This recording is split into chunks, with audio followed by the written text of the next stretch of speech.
Everyone. তো চলো আজকে তোমাদের সাথে get ready with me share করি।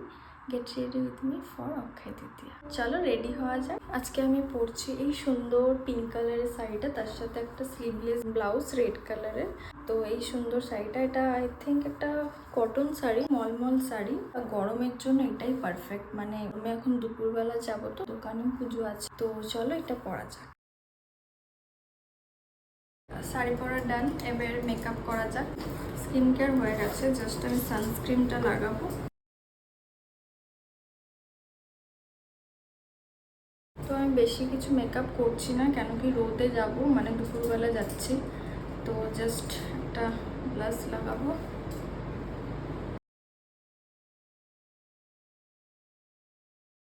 চোখের উপরে একটু লাগিয়ে নিই। কাজলটা মাস্ট, কাজলটা একটু মোটা করে দিয়ে নিই। এই চোখে দেবো। একটুখানি মাস্কারা লাগাচ্ছি, হাইপার কার্ল মেবলিনে। আইব্রো সেট করে নিচ্ছি মাস্কারাটা দিয়ে। আমার মাস্কারা পরা ডান। এবার লিপস্টিকের জন্য হচ্ছে আমার কাছে দুটো অপশান আছে। একটা হচ্ছে রেড লিপস্টিক ফেসিস ক্যানাডার, আর একটা আর্থ রিদমের আছে একটা নিউড সেট। তো কোনটা লাগানো যায়? তো আমি রেডটা একটু ট্রাই করি, যেহেতু সবই নিউড আছে, জাস্ট একটু রেড লিপ ট্রাই করা যাক। আই থিঙ্ক ভালো লাগছে। জাস্ট বিন্দি পরবো।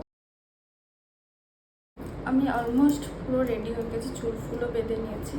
এবার হচ্ছে জাস্ট কানেরটা কি এইটাই রাখবো, নাকি এইটা আমার কাছে একটা অপশান আছে। ভালো লাগছে বলতে, এটা পরবো নাকি এটা ভালো লাগছে? এটা ভালো লাগছে। এইটাই এটা পরবো না বলছো? এটার সাথে শাড়িটা কানেরটা বেশি গর্জিয়াস লাগছে। তাই তাহলে এটাই থাকবে। তো বাস এইটুকুই থাকুক। আঁচলটা আমি জাস্ট এরকমই ক্লিন আপ করেছি, কেন একটু গরমের মধ্যে। ফাইনাল লুকটা আমি পরে জানাবো। ফাইনাল লুকটা আমার এই দাঁড়িয়েছে।